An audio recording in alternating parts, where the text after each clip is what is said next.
What is up? Thank you for coming to my channel, Prison POV. In this video today, I'm going to talk about when I did some juvenile time in KYF, Kern Youth Facility. I did a burglary when I was 14. But first, trip on this. I got to talk about these stickers. I like sending them out, man. I've sent them out every single day, and it fell off. Not been sending much out lately. I figured it's because I was not talking about it. But they look cool. They look cool, man. I have mine over here. They couldn't see when I played, so I moved it, put it right here. And hit me up in PayPal. The last three I gave away were free, which is cool. I did say I'll give away some free ones. But obviously I like to sell some, get donations for some as well. Hit me up through PayPal with your address. I'll send them out. Or hit me up in DMs or go through the P.O. box, whatever. I want to get rid of these because I want to get another batch. I'm not going to do that until these are gone. They're cool. They're really good. Matter of fact, when I moved it off my guitar, I had to destroy the first one. There's no way I can move it and then reset it. And it was tough to get off, as a matter of fact. So, and also, trip on this merch, t-shirts at Teespring. And I want to shout out, I haven't done this yet. I need to shout out Russ from Tattooer 601. He's the one that drew the design. It's really, really cool, man. Trip on this, and also the one, California Designs, to trip on this over it. There's t-shirts, hoodies, and tank tops. But again, same with the sticker. There's going to be a new batch coming soon. So get those while they last.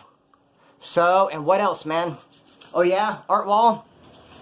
No new additions, darn it. That's my fault, though. I've not went and checked the P.O. box. I'm going to put something up, but I'm not making another video until there's an addition to the art wall. Which I know it's not going to be long, because I know for a fact there's some in the mail. KYF. So, man, I was wild when I was a kid. I didn't meet my dad till about 7th, 8th grade.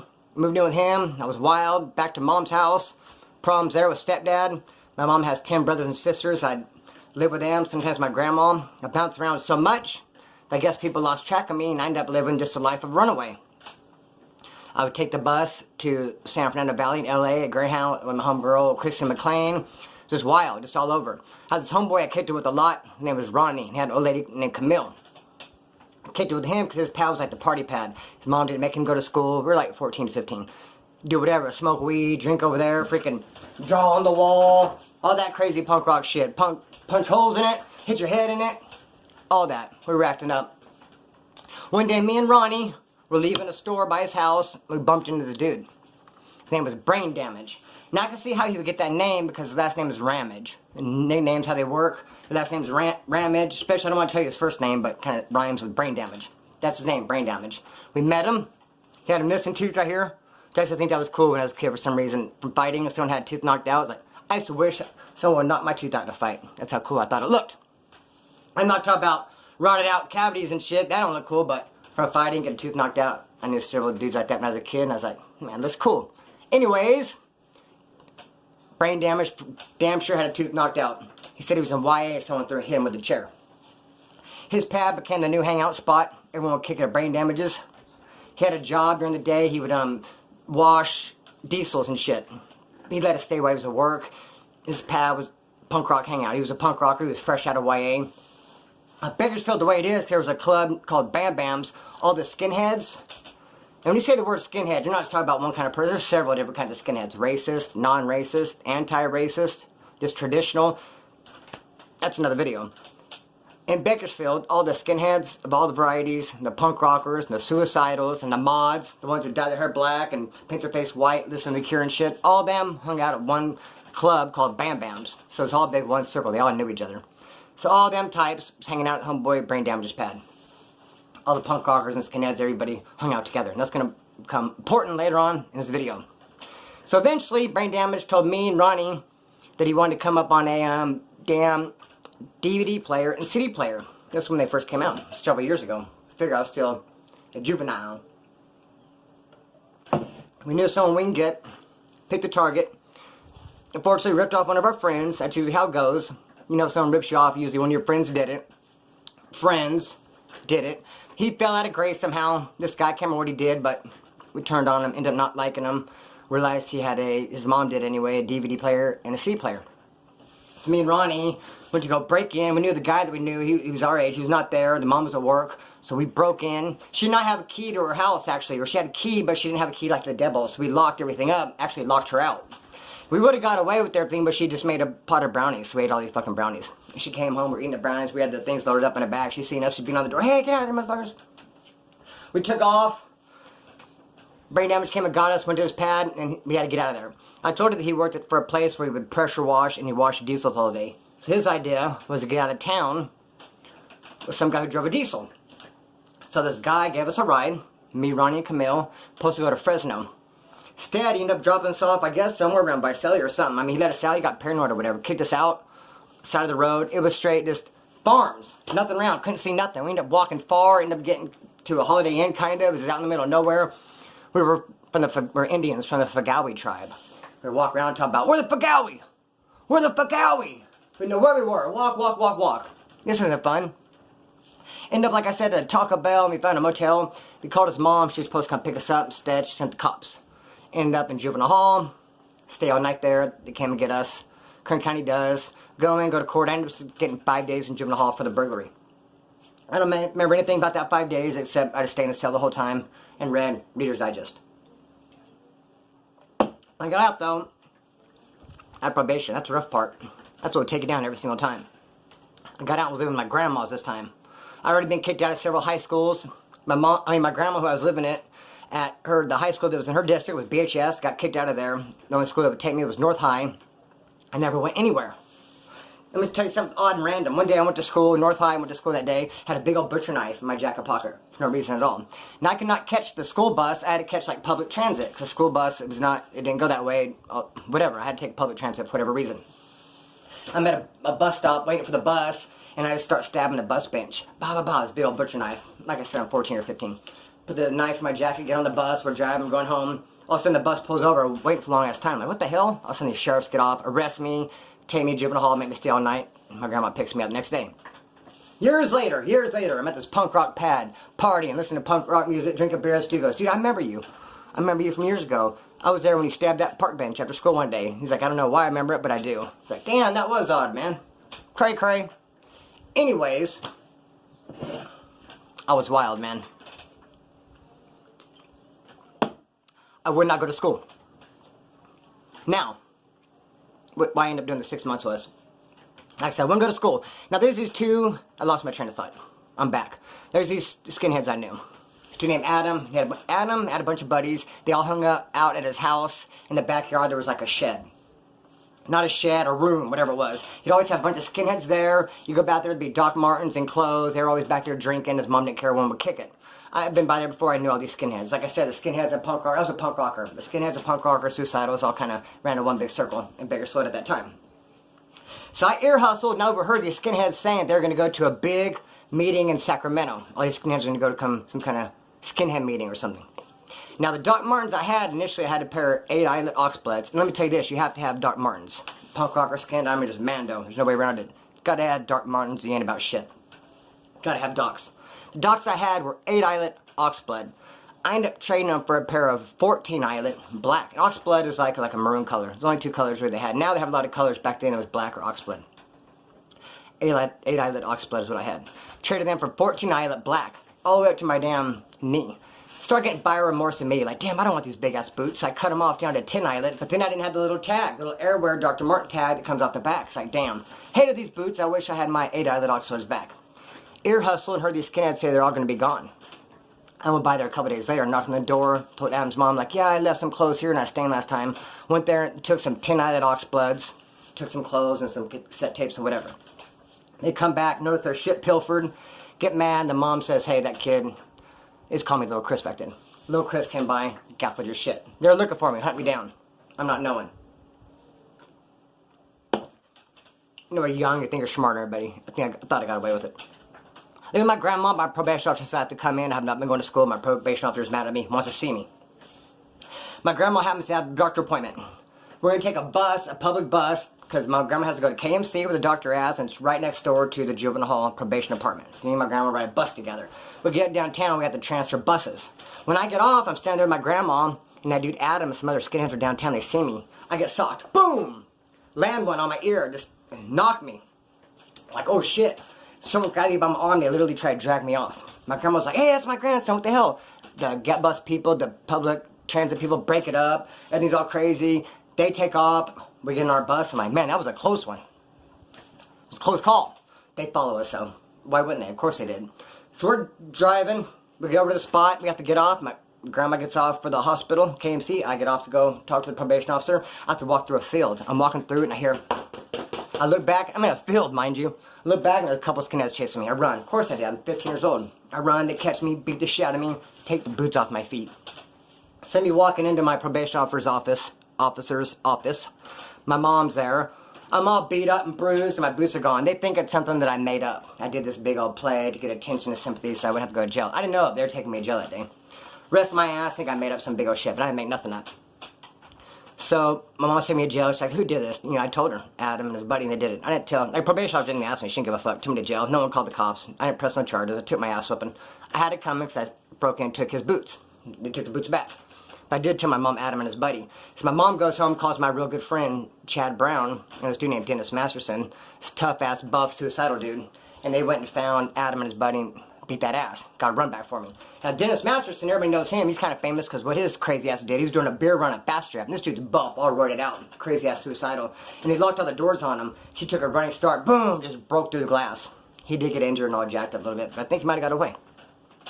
Anyhow, they take me to KYF that day, give me 6 months for not going to school.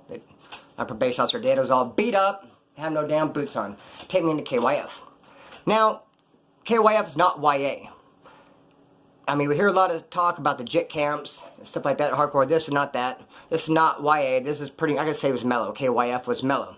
It does get hardcore when you talk about YA, and I do want to interview some YA babies because I know they have a good story, and it does get crazy there. So, let me see, hold up real quick.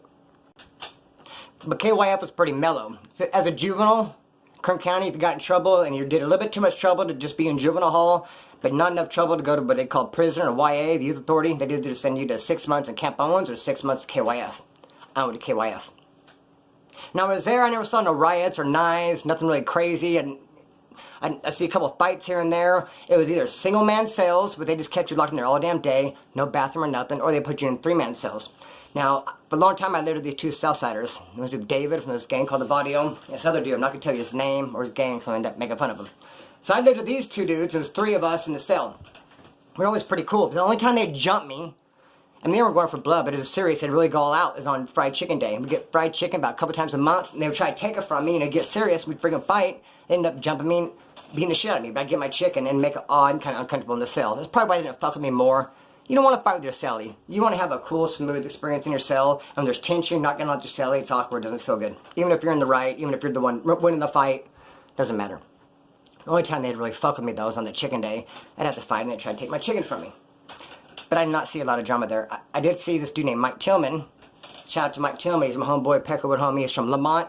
I'd always see him in and out over the years, county jail and in prison. He's always fight the Southsider dude named Juan. And no one ever jumped in to them two. They had this problem, like almost every other day, those two would be fighting. We never had yard, never had day room. We'd go to school and then back in the cell. They had a radio speaker in the cell that kept the tension out a lot. Music helps quite a bit. Like I said, it's pretty much a mellow place. I can remember this incident, though. Hang on. The dude, I almost got off track. Those two Southsiders I lived with in that cell, they jumped me all the time. One of them now, kind of funny, he would always be throwing out his gang. Constantly, repping his gang, repping it. Repping it so much to this day, all these several years later, I can still tell you what that gang is to this very day. Because he said it like every damn day. He would say it, and he would draw it, and he's just always repping his gang. Years later, though, that gang got a green light put on him for a drive-by shooting. And I was like, oh, and I instantly thought of him. When I heard about that gang getting the drive-by, I was like, oh, him, because he'd say it so damn much. Then I ended up seeing him at Wasco Reception. And I was like, hey, if we remembered each other. And I was thinking about going, hey, I remember you. You belonged to that one gang. You used to bang that all the time. But no, I'm not going to front him off like that. But he was claiming a different gang. He wouldn't even claim that fun gang no more. And I could see why. He had a green light on it. That'd been funny if I pulled his covers off. Like, hey, didn't you say you were this claiming this way back in the day? No, I wouldn't do that to him. But he did give me a look like, shit, is this motherfucker going to front me off? But I would not do that. But I didn't like him. Because of everyone at KYF that fucked with me, he fucked with me the most. Especially on chicken day, like I said. Another incident I have to explain happened to KYF. Crazy. Looking at my notes up here. There's a dude named Bart at KYF. He's buff. He's a solid little wood, man. A youngster. Of course, we're all youngsters at the youth facility, duh. He was Bart, but he was buff. Buff as hell. He was there for shooting his brother. Or shooting at him. I don't think he hit him. That's back before California had all these crazy gun laws. They actually dump on somebody and get away with it. Just get a few months. 6 months like Bart got. Anyway, Bart had this big, huge motherfucking ear. Bart's ear was gargantuous. Bart had a big ass fucking ear. Way bigger than the other one. No one ever brought it up or mentioned it. Or asked Bart, what happened to your ear? How come your ear's so fucking big, Bart? Or no one ever said, hey, what's up, Bart? No, what's his name? No one ever clowned him. But like I said, he was buff. Maybe that's why. And he shot on his fucking brother. Obviously, he was a violent dude. No one clowned him for his motherfucking ear. Bart had a big ass ear. I didn't know why. I figured maybe he was born like that. He just came stock with a fucking big ass ear. One day we were playing basketball.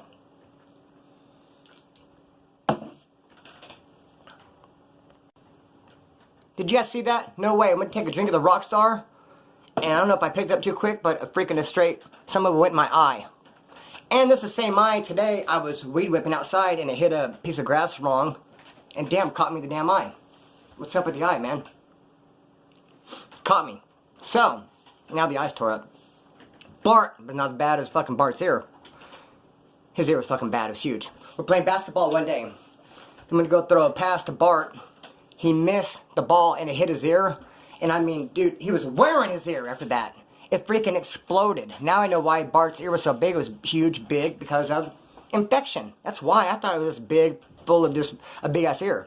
But no, it was full of pus and infection. It was crazy. All of us were just like, oh, we could not believe it that Bart was wearing his motherfucking ear. Just, bam, smashed in. There it was. Now, there he goes, ear back to normal size. And it was weird. There was no like a cut or any kind of a point where it came out at. Just weird. Just a deflated, normal ear with the shit everywhere. They wiped it off. We kept playing. Whoop.